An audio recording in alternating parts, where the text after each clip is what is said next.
C'était en 2016, je crois, et François Fillon, qui était candidat à la présidence française pour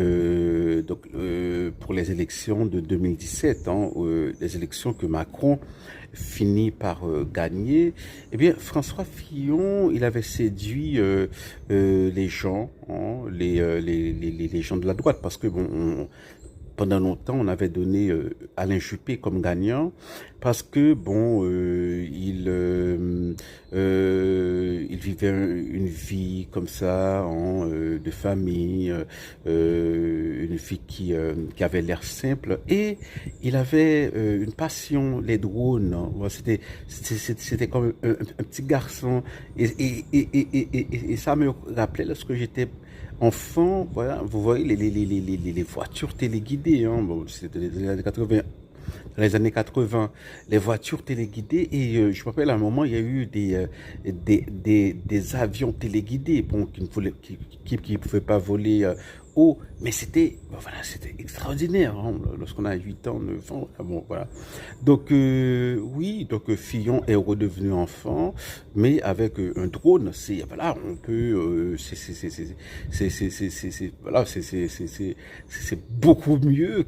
que les avions téléguidés, que les petits avions téléguidés pour les enfants des années 80. Sauf que voilà, c'est ça le problème avec la technologie, c'est que aujourd'hui les drones ont été mis à usage militaire et il y a des pays comme l'Iran qui fabriquent des drones à bon marché et qui alimentent comme ça les conflits à travers le monde. Par exemple, la guerre au Soudan, on appelle carrément la guerre des drones.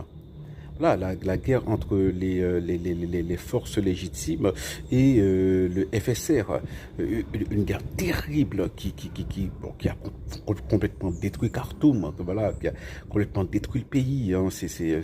un pays déjà qui, depuis 30 ans, voilà, où il y a eu de toutes sortes de problèmes possibles et imaginables, voilà, bon, voilà, les drones font partie intégrante, jouent un rôle hyper important dans la guerre entre l'Ukraine et la Russie. Donc voilà comment l'infantilisation de l'adulte a conduit à la brutalité, à la barbarie, à une sorte de barbarie, parce que maintenant, voilà, il y a un marché de drones militaires et on tue partout, dans toutes les zones où il y a